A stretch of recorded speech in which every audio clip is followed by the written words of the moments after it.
Boa tarde, gente. Tudo bem? Boa tarde. Então, vamos começar a aulinha. Hoje a gente vai falar de Aristóteles. Como eu falei antes de gravar, é extremamente importante para todos os vestibulares em geral. Mas Enem e Unesp é certeza que ele cai. Se cair da Grécia Antiga, em geral é o que ele mais cai, principalmente porque ele, no contexto histórico dele, ele está entre a transição de duas épocas. Então, como eu falei agora, vamos começar pelo contexto histórico. E ele foi discípulo do Sócrates. Então, a teoria dele criticava bastante a do Platão. Do Sócrates. Opa, eu coloquei errado. Não é Sócrates, não. Eu já. Vou mudar aqui. Platão.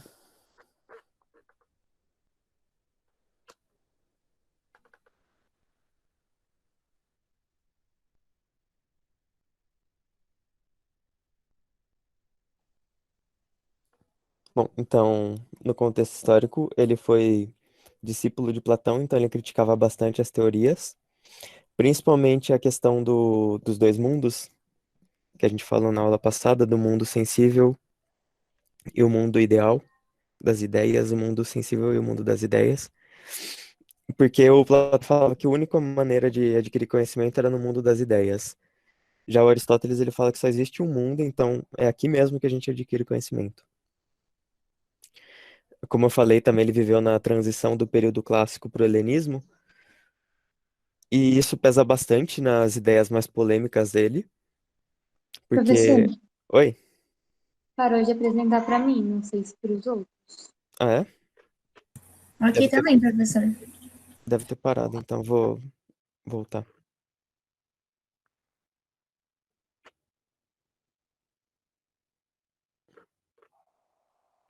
Às vezes quando mexe aqui ele sai quando edita.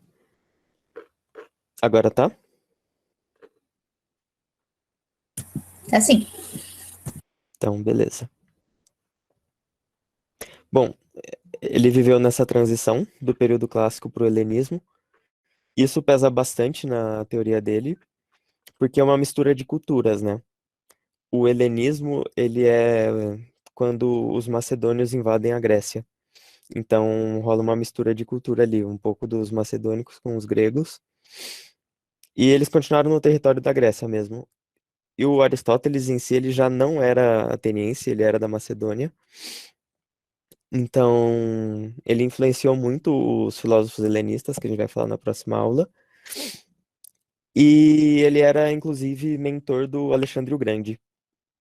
Então, ele estudava bastante política, estudava bastante sobre poder, e ele era muito autônomo com a escravidão. Então, essa é um dos pontos polêmicos dele. Mas é sempre bom a gente lembrar que a pessoa que a gente está estudando, ela é fruto do contexto histórico. Então, não é porque, tipo, jogar a culpa nele, sabe? A gente tem que entender o contexto em que ele vivia. Bom, sobre política, como eu falei, ele estudava bastante. Ele falava que a política era uma busca pela felicidade coletiva, que era realizada nas cidades-estado. Ele também era um grande estudioso da formação das cidades-estado, e ele fala que elas surgem como um processo natural humano para assegurar a subsistência. E a cidade ela seria uma evolução da formação familiar. Não sei se vocês já viram em história com o professor Emerson, mas a cidade ela começa com as famílias, né? Tipo, com o pater, e eles formam uma espécie de aldeia chamada de Genos, né? E aí depois disso eles se formam as cidades-estado. E ela é chamada de cidade-estado porque cada uma tem a sua lei, né? Diferente de hoje em dia, que todas seguem a lei de um estado. Cada uma era meio que considerada um estado. E o cidadão ateniense, como eu já falei nas outras aulas, eram somente homens maiores de 18 anos, filhos de pais atenienses, e eles deveriam servir a cidade de alguma maneira, principalmente militarmente. E para o Aristóteles, a escravidão é natural, assim como a formação das cidades. porque a escravidão ela é um bem de direito considerado um instrumento animado e que deve servir às famílias. Mas depois a gente vai falar mais sobre os pontos polêmicos, que tem bastante até. Agora, sobre a ética, ele escreveu um livro inteiro sobre a ética, chamado Ética Nicômaco, que, se eu não me engano, era o filho dele. E é um ponto muito importante para vestibular, cai bastante.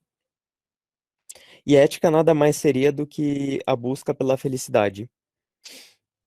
E não importa a maneira, mas todo mundo busca uma felicidade, né? Às vezes você quer ter sucesso na sua carreira, ou sucesso com dinheiro, sucesso de alguma maneira, mas é sempre para saciar uma felicidade. E isso ele inaugura então uma doutrina, que ela é chamada de eudemonismo, que quer dizer buscar o sumo bem, né? A felicidade. Mas essa felicidade não é uma felicidade qualquer, e você só pode alcançar ela através da boa conduta. Que para ter uma boa conduta você tem que ser capaz de discernir entre o certo e errado para alcançar a felicidade pela justa medida. Ele usa esse conceito e é o que costuma cair nos vestibulares. Justa medida seria um equilíbrio. Ele fala que tanto o exagero quanto a falta podem trazer infelicidade. Inclusive, o exagero ele pode trazer o vício. E apesar de ele ser a favor da escravidão, o Aristóteles falava que tanto o escravo quanto o seu dono possuem a mesma finalidade, que é buscar a felicidade. Então ele fala que o escravo ele consegue alcançar seu estado de felicidade na sua situação através da justa medida, independente da situação que ele esteja. Mas é lógico que um escravo ele vai ser privado de liberdade, então vai estar numa falta. Mas o escravo na Grécia, ele não era o mesmo do escravo que a gente entende também. Eles podiam ser por dívida, podia ser por guerra, mas ainda assim eles tinham um pouquinho mais de liberdade.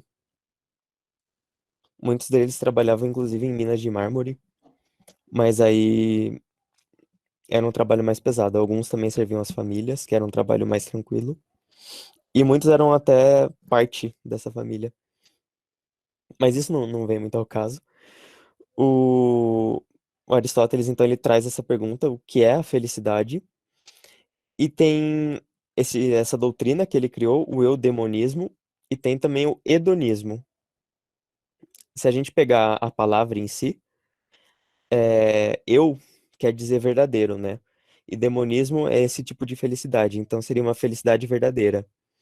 Já o hedonismo é o mesmo que o eudemonismo, só que você tira o eu. Então ele não é uma felicidade verdadeira. Seria um prazer rápido, né? Um pequeno prazer, e ele também pode gerar vício, o hedonismo. O eudemonismo não. E a felicidade para Aristóteles, né, que já seria a ética, né, a busca pela felicidade, ela consiste em realizar ações virtuosas. Essa virtuosidade, ela vem através da justa medida, que é o equilíbrio das coisas, e qualquer hábito, quer dizer, qualquer ato de justa medida, ele se cria através do hábito. Então, por exemplo, você torna bom naquilo que você faz quando você não exagera. Por exemplo, quem gosta de fazer muito exercício, se passar do limite é ruim, mas se também não chegar num equilíbrio, se tiver muita falta, também é ruim. Então, o equilíbrio é sempre a melhor opção para alcançar essa virtuosidade, que por sua vez alcança a felicidade. E o equilíbrio também te mantém longe dos vícios, né? Professor, Oi? essa justa medida é que é o achar o equilíbrio, né? Isso, a justa medida é o equilíbrio. A palavra já dá uma dica, né? Justa medida. Alguém tem mais uma pergunta? Professor, eu tenho. É que eu tinha escrito, mas respondeu assim, de tabela. Eu Uhum. perguntei também se prisioneiros de guerra também eles eram considerados escravos. Sim, eram. E, se eu não me engano, nenhum escravo poderia ser considerado cidadão para participar de política também. Mas os escravos poderiam ser prisioneiros de guerra também. E agora, sobre a metafísica, é a parte mais complexa da teoria dele, que é quando ele opõe ao Platão. Metafísica quer dizer estudo das coisas, literalmente. Então, é estudo desde daquilo que é concreto, do que você consegue ver, tipo essa cama, o travesseiro, desde assuntos tipo alma e mente. Então, o Aristóteles ele foi um dos que inaugura. Apesar do Platão já ter começado a falar um pouco, o Aristóteles é meio que o patrono da metafísica. Enquanto o Platão ele falava da existência dos dois mundos, o Aristóteles falava que só existia um e que o conhecimento era obtido aqui. Então, ele falava que se o conhecimento era obtido aqui, era através como que ele era obtido, né? Ele era através do estudo da essência das coisas. Porque ele falava que a gente não precisava ir até um mundo das ideias ou ir tão longe nos seus pensamentos para obter conhecimento, porque o conhecimento está em todo lugar, né? Porque as coisas falam por si mesmas. Mas como assim, tipo, as coisas falam por si mesmas? Se eu quiser entender o que que é esse fone, eu pego ele e começo a ver do que ele é feito, para que que ele serve, qual a forma dele, se ele foi intencional, né, feito dessa maneira justamente para caber na cabeça, não sei. Isso por si só já é um tipo de conhecimento.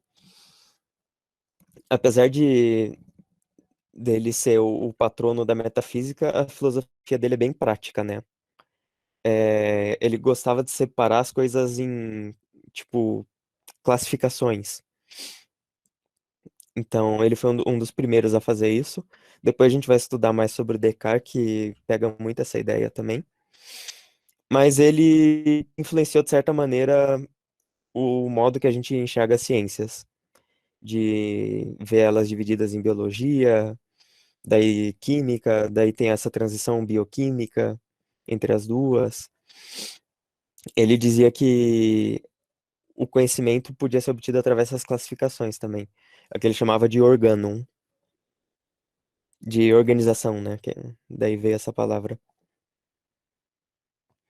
Então ele falava que o conhecimento era obtido através do estudo da essência dessas coisas, e para entender a essência era através da compreensão da matéria, da forma, da finalidade.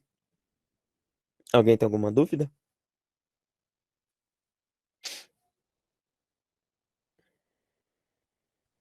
Bom, então vou continuar.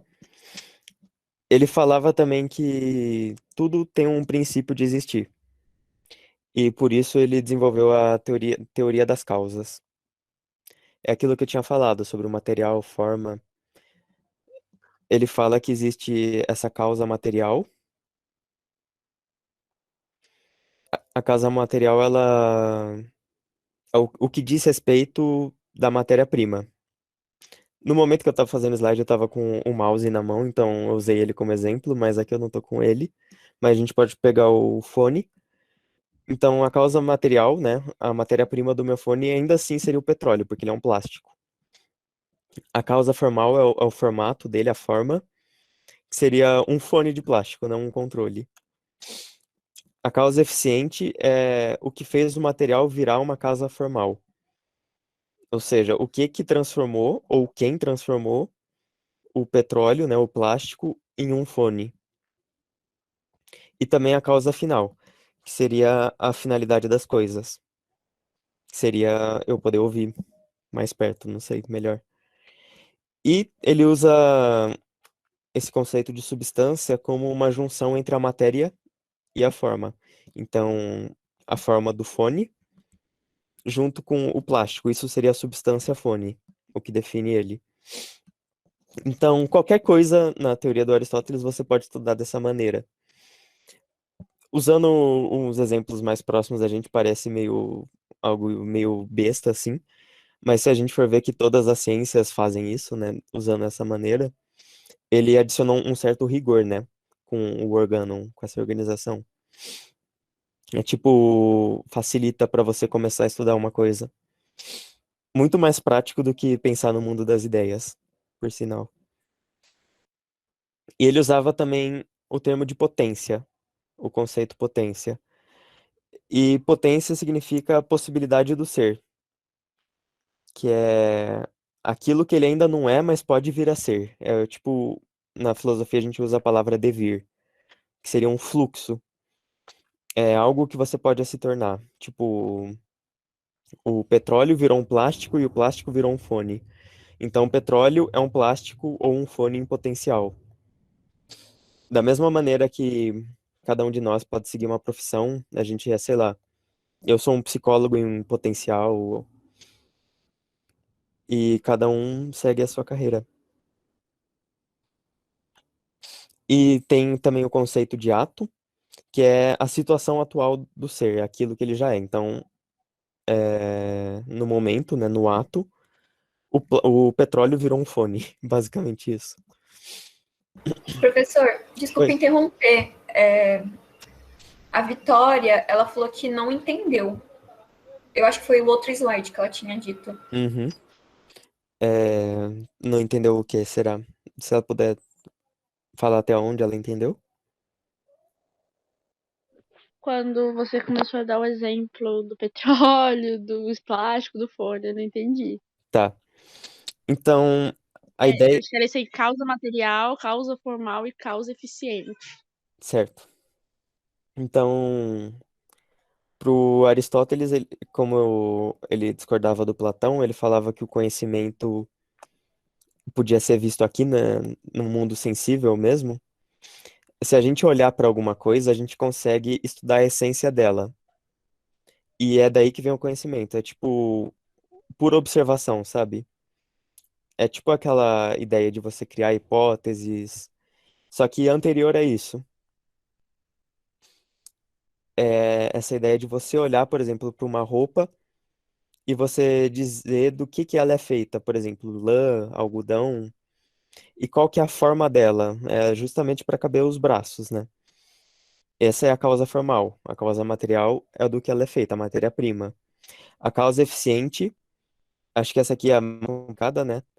É o que fez o material virar uma causa formal. O que fez o algodão ter essa forma de dois braços, por exemplo. A causa eficiente, então, seria o homem, né? O ser humano que modelou isso. E a causa final é justamente a finalidade das coisas. A roupa é para esquentar a gente.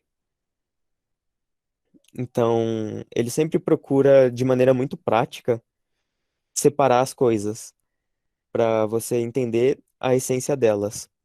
Você entender por que que as coisas são como são, por exemplo, que é uma dúvida que os cientistas têm, né? Por que tais fenômenos fazem isso, por exemplo?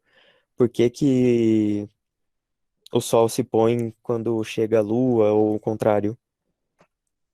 Lógico que você não precisa ver a causa material da lua, mas quando você começa a se questionar da finalidade, ou então a forma dela, de um planeta, por exemplo, uma forma oval, essas coisas, o Aristóteles falava que você compreender essa essência era começar a chegar mais próximo do conhecimento. Não sei se deu para entender agora. Entendi, professor. Professor, a causa eficiente poderia também ser uma máquina? Alguma coisa assim, Sim, uma tesoura? sim. Fez a roupa? Uhum. Pode sim. Ok. A causa eficiente ela é a mais complexa, né? Por causa disso. Pode ser muita coisa. Se a gente pensar num fone, não foi só uma máquina que fez. Foi tipo um ser humano que pensou no modelo, em como fazer, um monte de coisa. E tem essa questão da substância também. A substância, ela é basicamente a forma que a gente enxerga as coisas, né? Não só a forma na questão de formato mesmo, mas, tipo, ver o material do que ela é junto com o formato que ela compõe. É uma composição dessas duas coisas. E a potência era aquilo que eu tinha explicado, que é a possibilidade do que você pode vir a ser. E o ato é no momento, né? Como você está no momento. E aqui, sobre as ideias polêmicas, tem sobre a escravidão, que eu tinha falado. Ele era muito, lembra do contexto histórico, ele foi o mestre do Alexandre o Grande, viveu no período helenístico, então, quando os macedônicos invadiram a Grécia, resultado de uma invasão, né? Guerra, e guerra resulta em muito prisioneiro de guerra, muita escravidão. Então, ele viveu num período em que é muito comum a escravidão. Então, ele refletia sobre aquilo. Só que se a gente fizer um recorte também, ele como um homem, provavelmente da aristocracia, porque ele era um pensador, para ele aquilo era benéfico, então ele ia ver aquilo como algo natural. Não que isso elimine o peso, né? Só que a gente tem que entender o contexto histórico porque pode ser cobrado. Sobre a família também, é uma ideia polêmica, que como eu falei, ele era um estudioso das cidades. Oi? Então, ele era a favor da escravidão porque isso era benéfico para os cidadãos. Não era uma questão tipo, ah, você é inferior a mim. Não, não era. Ele até fala sobre o poder depois. Não era uma questão de hierarquia, né? Era mais uma questão de servir à sociedade. Ele falava que o escravo ele era importante para servir. Só que ele fazia uma comparação bem infeliz de falar que um escravo ele era uma ferramenta animada. Só que, analisando friamente, é um negócio bem feliz, mas várias pessoas fazem isso. Por exemplo, um empregado, ele não é só visto como uma pessoa numa empresa, por exemplo. Ele é o que faz aquilo rodar, então ele é uma ferramenta, só que animada. Mas eu acho que é um jeito bem frio de se dizer. A família, como eu falei, ele estudava muito as cidades, né? E a cidade-estado, ela é uma herança das famílias. Porque no início não existia nem aldeia, era organizado em família. Ele também chamava família de poder doméstico. E esse poder doméstico, ele era também natural, era uma associação entre as pessoas para aumentar a sobrevivência. E as famílias mais poderosas detinham maiores terras, terras mais férteis, que na Grécia era raro. E o poder era basicamente brutalidade e número, né? Tipo, violência, né? Força física e número, quantidade de pessoas. Então, da família, os guenos, que são essas aldeias, né? Uma associação, as famílias começaram a se juntar, e dos guenos as cidades. Mas por conta disso, ele herdou a famosa sociedade patriarcal, né? Começou aí, em que o pai detinha mais poder, né? O pater. Justamente porque poder era sinônimo de força física. Já que era meio que cada um por si, não tinha por exemplo, um estado, né? Algo que servisse para regular as leis. Quem tinha maior número e força física conseguia as melhores terras. Então, poder era diretamente associado com o pai. Só que aí isso entra numa outra questão, porque além do pai, além do poder vir do pai, os filhos homens possuíam mais poder do que qualquer mulher, pela lógica do Aristóteles, pois futuramente eles se tornariam pais também. Mas assim, ele na época que ele escrevia isso, ele já não vivia mais numa sociedade de guenos, e sim de cidade-estado. Então ele era uma espécie de historiador. Só que ele achava que essa lógica ainda se encaixava na época dele. E ele falava, inclusive, que qualquer escravo possuía mais poder do que as mulheres. Primeiro, porque as mulheres não poderiam fazer parte da política, na maioria das cidades-estado, algumas podiam. Algumas cidades-estado, não algumas mulheres. Algumas cidades-estados podiam ter mulheres na política. E porque os escravos, eles poderiam ser pais em potencial, usando o termo que ele traz. Futuramente eles poderiam se tornar pais, mesmo que eles não tenham essa liberdade, é uma condição. Não está diretamente ligado à questão do escravo ser homem, mas também tá. Desculpa interromper, mas se não me falha a memória, tem uma. Como que é o nome dela? Ela é uma filósofa grega. Ela foi a única que foi documentada, né? Eu acho que Uhum. é Hipátia o nome dela, alguma É, coisa assim. acho que é a Hipárquia. Eu acho Sim. que é isso mesmo. Mas ela já, acho que se eu não me engano, ela já foi bem anterior a eles. Quer dizer, posterior.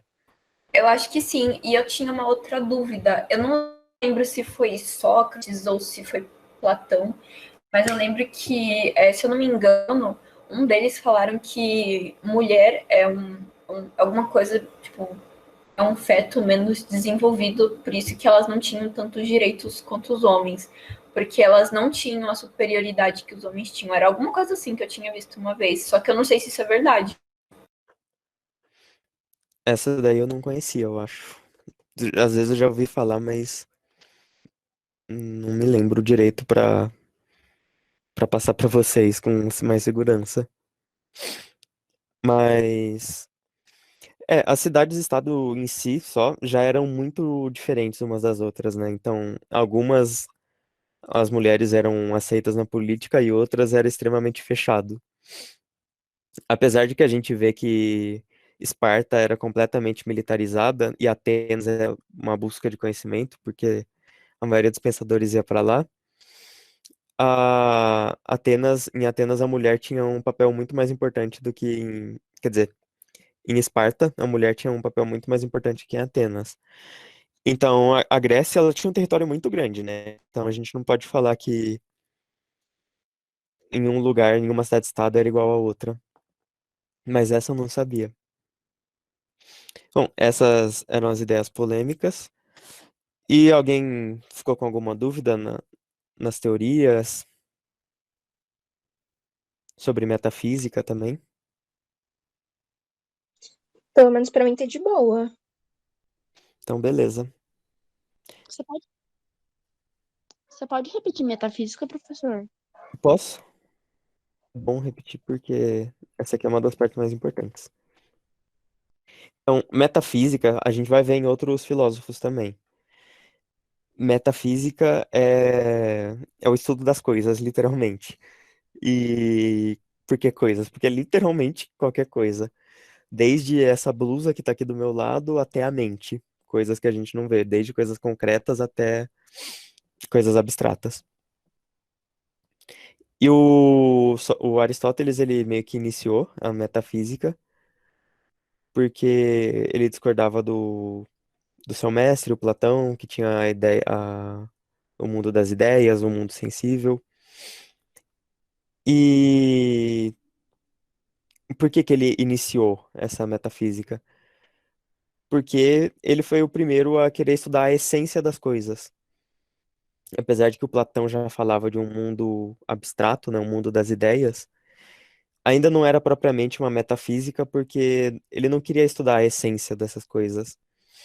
Já o Aristóteles, ele pega literalmente a essência de qualquer coisa mesmo, desde essa blusa até a mente, como eu falei. E para ele, como não existiam dois mundos, o conhecimento era obtido aqui. E era através da essência das coisas, né, do estudo dessas essências. E o estudo dessas essências vinha através daquela teoria das causas, que era a causa material, a causa formal, a causa eficiente e a causa final. São quatro causas. A material é a matéria-prima, formal é o formato, a eficiente é o que fez aquele material se tornar ter aquele formato, e a causa final é a finalidade dessas coisas. Então, se a gente pega um negócio mais concreto, tipo a blusa, dá pra gente utilizar. Mas se a gente pega também algo mais abstrato, nada impede. A gente acaba dando uma viajada, mas, por exemplo, se a gente se questiona sobre do que é feito a mente, já tem um direcionamento por onde a gente começar a estudar, sabe? Essa era a ideia do Aristóteles. Lembra do organum, que é encaixar as coisas em caixinhas, por exemplo, para ficar mais fácil. Então, uma causa material da mente, a gente não sabe dizer, porque ela é algo muito abstrato, mas já é um questionamento. O formato da mente, a gente também não tem como saber. Por exemplo, um pensamento, qual o formato de um pensamento? Ou seria o pensamento um formato da mente? Não sei. A causa eficiente dela, o que que transformou a mente em um pensamento, por exemplo? Aí a gente pode puxar para um lado mais de neuro, essas coisas. Então percebam que a teoria das causas é meio que a nascente de várias ciências. É por onde começa aquele conhecimento.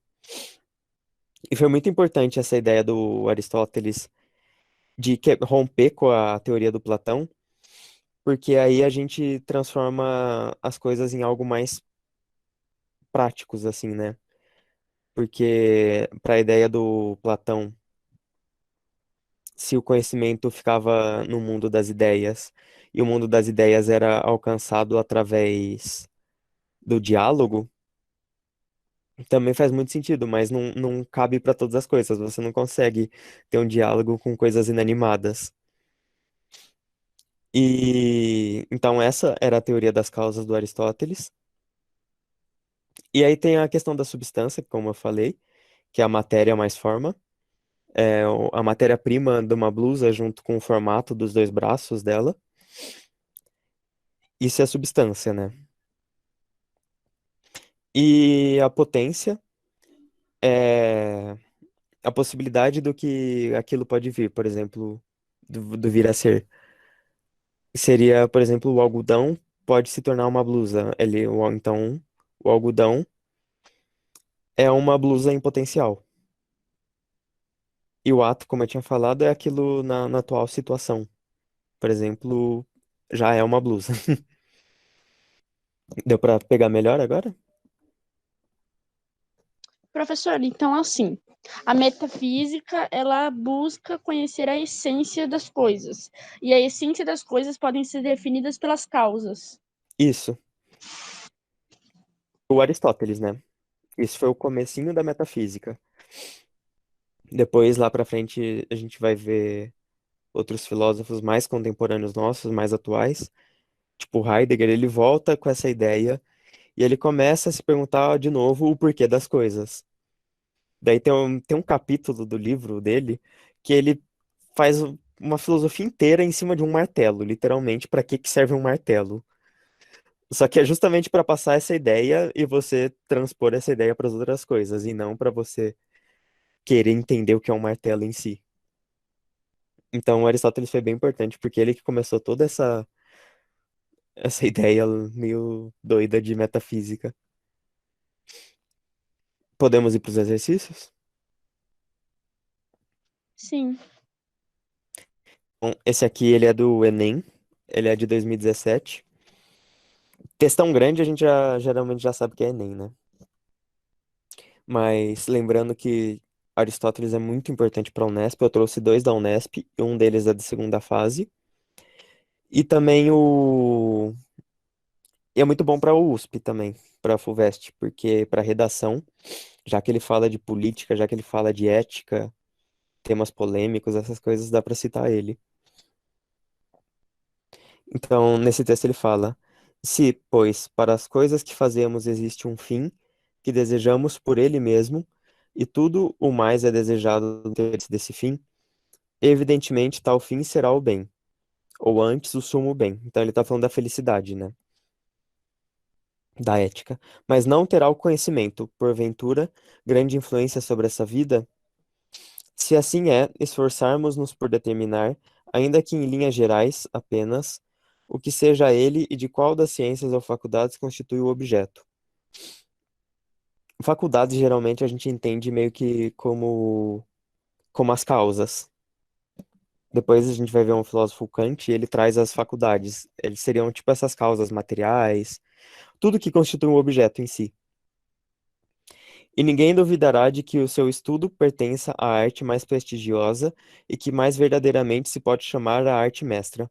Ora, a política mostra ser dessa natureza, pois é ela que determina quais as ciências que devem ser estudadas no Estado, quais são os que cada cidadão deve aprender e até que ponto, e vemos que até as faculdades tidas em maior apreço, como a estratégia, a economia e a retórica, estão sujeitas a ela.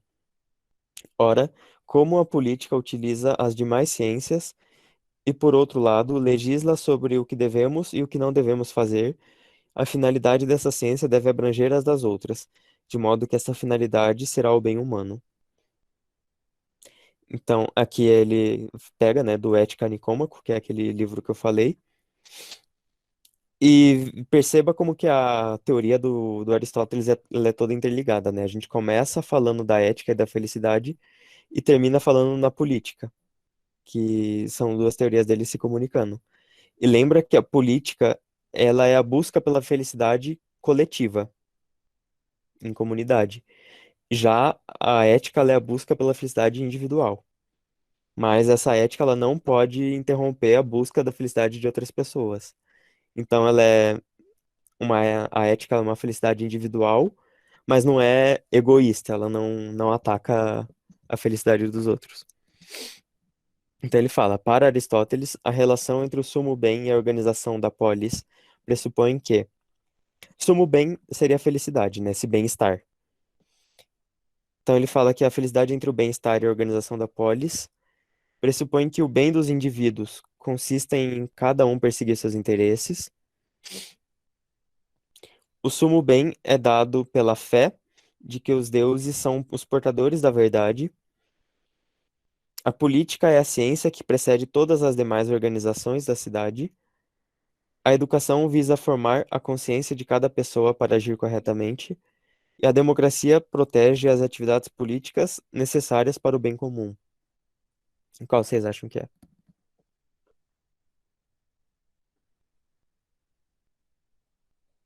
Eu acho que é a C.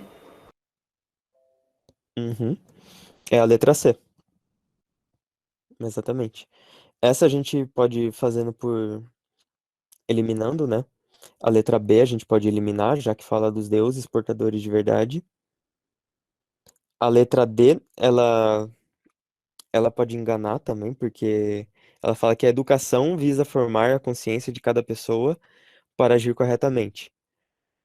Esse agir corretamente seria quando ele fala aqui na parte de ética sobre a boa conduta, né? Que é discernir entre o bem e o mal. Só que não é a educação, é a justa medida. É o equilíbrio, né? Que visa formar a consciência. Então a D a gente pode eliminar. A letra A, ele fala que o bem dos indivíduos consiste em cada um perseguir seus interesses. É, Se a gente analisar ele fora desse contexto, tá correto, né? Porque a ética é um bem individual. Mas quando ele fala na organização da polis, ele tá falando de política, que é um bem comum e não individual. Então a gente pode eliminar também. A letra E, quando eu tinha feito, eu fiquei em dúvida, que ele fala que a democracia protege as atividades políticas necessárias para o bem comum. E essa eu não tinha conseguido entender muito bem o porquê não pode ser, mas eu acho que ele ignora a parte do sumo bem, sabe? Sobre a felicidade. O sumo bem seria a felicidade individual e não o bem comum. Então, a letra C, quando ele fala que a política é a ciência que precede todas as demais organizações da cidade, tem mais a ver com tanto com o texto e também porque a política é literalmente o que precede a organização da cidade. Porque sem política não teria as leis, por exemplo, e sem a lei não existe polis. Ela é necessária para esse convívio social. Alguma dúvida?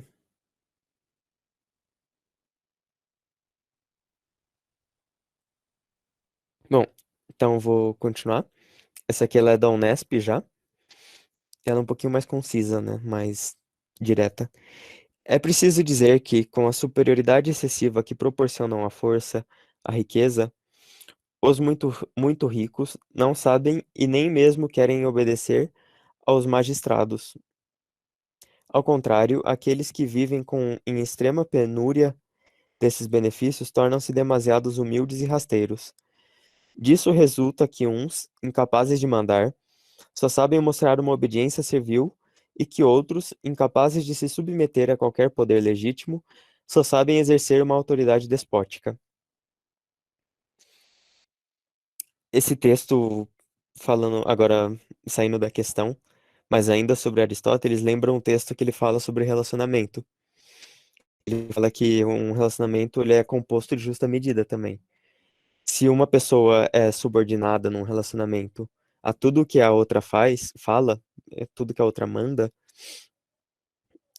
essa pessoa subordinada tá numa falta e a pessoa que manda tá num excesso. Então, o relacionamento também é feito de justa medida. Aqui ele fala, né, já na pergunta. Segundo Aristóteles, que viveu em Atenas e em outras cidades gregas, o bom exercício do poder político pressupõe o confronto social entre ricos e pobres, a coragem e a bondade dos cidadãos, uma eficiente organização militar do Estado, a atenuação das desigualdades entre cidadãos, um pequeno número de habitantes na cidade. Qual vocês acham que é? Essa aqui é difícil. Eu acho que é a D. Até porque a Grécia, né, tinha tudo para ser maravilhosa, mas é o Brasil que deu um pouco errado. Alguém tem alguma outra sugestão?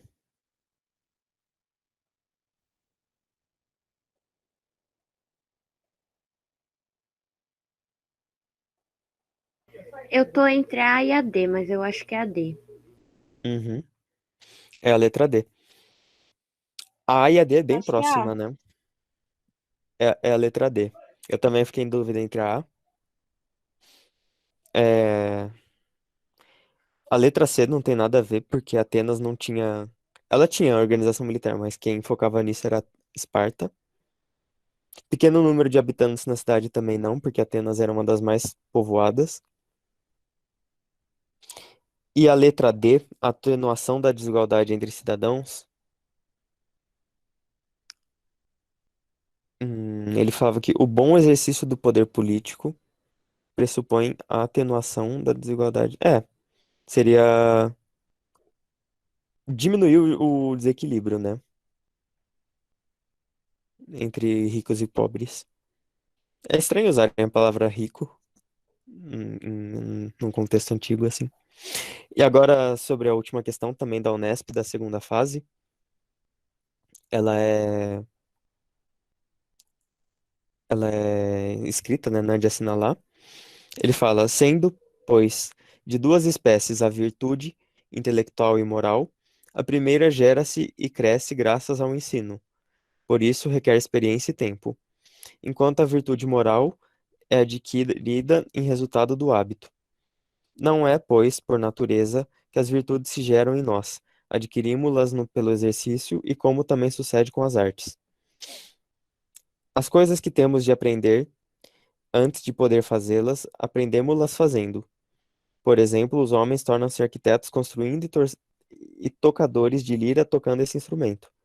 Da mesma forma, tornamos-nos justos praticando atos justos, e assim como a temperança, a bravura, etc. Responda como a concepção de Aristóteles sobre a origem das virtudes se diferencia de uma concepção inatista, para a qual as virtudes seriam anteriores à experiência pessoal. Explique a importância dessa concepção aristotélica no campo da educação. Então, aqui são duas perguntas, né, em uma só. Perguntas não, né, mas duas exigências que a pergunta faz. Uma é responder como a concepção do Aristóteles, que ele fala ali em cima, e a outra é explicar a importância dessa concepção. Alguém arrisca? Se quiserem mandar escrito no chat. Bom, é, eu vejo que a concepção inatista iria ao contrário das causas que ele aponta e o próprio conceito de potencial que ele atribui a qualquer matéria ou uma pessoa. Então, eu acho que a principal diferença poderia ser vista. Isso é bem por aí mesmo. Eu só não usaria a palavra causa, porque ele não remete à questão daquela causa material, a causa final, causa formal. Ele fala, tipo, quando ele fala dessa distinção entre o inatismo, né, aquilo que é inato, que já é dado desde o nascimento, e a ideia do Aristóteles, não é sobre a metafísica, quando ele traz tá aqui das teorias das causas. O que você falou da potência faz muito sentido, na verdade. Mas um inato, ele já pode ter uma potência para se tornar aquilo, ele só não desenvolveu. Mas essa questão, ele fala mais sobre as virtudes e sobre a justa medida. Ele fala sobre a ética, então. Responda como a concepção de Aristóteles sobre a origem das virtudes se diferencia de uma concepção inatista. A origem das virtudes seria totalmente ética, né? Virtude, como ele traz aqui, olha. Aqui é a resposta já, pera. A virtude, ela seria justamente o equilíbrio, né? Você fazer as coisas com equilíbrio. Isso seria a forma virtuosa. Enquanto que e essa virtude, ela é dada através do hábito. Então, quanto mais você faz, melhor você se torna. É quando ele usa o exemplo dos tocadores de lira. E o inatismo seria aquilo que já é dado. Tipo, uma pessoa que nunca tocou lira antes, pega lá e se descobre o verdadeiro bardo, sabe? Essa seria uma concepção inatista. A pessoa já nasceu com aquele dom. Carrega meio que essa palavra dom. Então ele fala a resposta. Deu pra entender?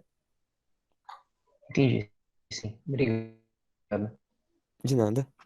Então ele fala, né? O texto afirma claramente que a concepção de Aristóteles, segundo a qual as virtudes são frutos do hábito, aprendemos-las fazendo. Nesse sentido, rejeita-se a visão inatista, inclusive no campo das virtudes morais, que por serem ensinadas requerem experiência ao longo do tempo. Então lembra que a virtude, ela é o equilíbrio e ele é obtido através dos hábitos, né? A partir daí, percebe-se a importância. Alguém tem alguma dúvida? Ai, liguei sem querer, desculpa. Imagina. Então ele fala, né, que a partir daí percebe-se a importância da educação na ética aristotélica como prática essencial para a formação de um sujeito. Deu para entender?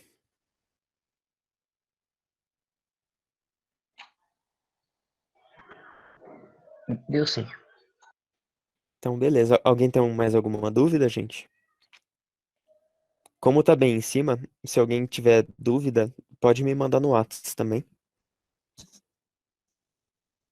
Espero que tenham gostado da aula. E vou parar a gravação já para não ficar muito.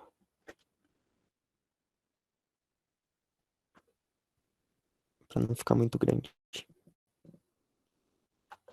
Obrigada, professora. Até semana que vem.